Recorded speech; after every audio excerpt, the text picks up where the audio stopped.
Good morning साथीहरू, के छ खबर? मेरो ठिकै छ, तपाईँहरूको पनि ठिकै होला। यो चाहिँ मेरो आइतबारको भ्लग हो। आइतबारको भ्लगमा स्वागत छ। ढिलो भएको कारणले गर्दाखेरि मैले ढिलो पोस्ट गर्दैछु है।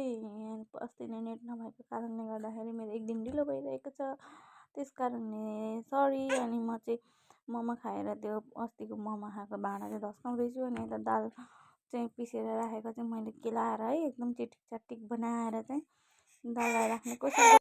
हाम्रो चाहिँ आमाजु दिदी बिरामी भान्जा भएर आउनुभएको थियो होइन। अनि आमाजु दिदी र भान्जा चाहिँ हिजो बिहानै घर जानुभयो उता 12 भन्ने ठाउँ पहाड। अनि यता आज चाहिँ म अनि खानाहरू बनाउँदैछु। दिदीहरू बिहानै गइसक्नुभयो। अनि आज चाहिँ हामी अलिक कम्ती हामी मात्रै छौँ, नभए चाहिँ अलिक दिदीहरू हुनुहुन्थ्यो। अनि त्यसपछि त्यस्तै अनुसारले काम हुन्थ्यो। अनि अहिले चाहिँ नानीको छुट्टी छ। अनि त्यसपछि चाहिँ मैले दालहरू पिसेर गरेर अनि सफा बनाएर राखेँ है। अनि त्यो दाल पकाएर माम पकाएर खाँदैछु म चाहिँ। मिठो भएछ है। अनि म चाहिँ यस्तो मजाले खाएँ है। मोही पनि ल्यायौँ क्या, चिसो मोही। अनि त्यसपछि खाइसकेर चाहिँ अनि मैले सरसफाइ गरेर चाहिँ अनि लास्टमा अनि पोसा हान्दैछु। त्यो चाहिँ भाँचिएर यस्तो बिजोकले अहिले पोछा लगाएको होइन, राम्रो यस्तो बिजोकले लाग्यो कि सबै त्यो भाँचेर लगाउँदै फेरि गर्दै क्या। यस्तो रिस उठेको थिएन। अनि के गर्नु र पनि अनि गर्नै पर्यो। अनि लाउँदैछु, झर्दैछ, फेरि लाउँदैछु, फेरि झर्दैछ है। दिमाग खराब गरेर बल्ल बल्ल मैले पोसा लगाइसकेँ क्या। उति रिस उठेको थिएन मलाई त्यो पोसादेखि। कसले भाँचिदिएछ त्यहाँ बाहिर राखेको थियो, नानी भयो कि कसले हो।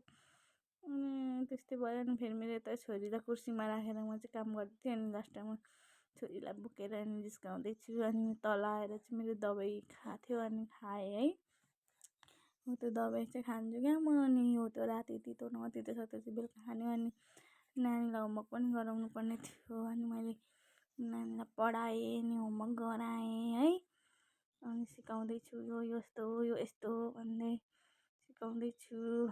अनि अङ्गुर च्याउ खान्छ अरे, स्याउ पनि खाने अरे, पनि खाने अरे, त्यो कति के हो। अनि खाएर अनि 18, 19, 17 के होमवर्कहरू थियो।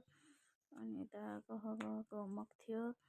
अनि यता 1, 2, 3 को होमवर्क थियो। यता एबिसिडीको होमवर्क थियो। अनि गराएँ।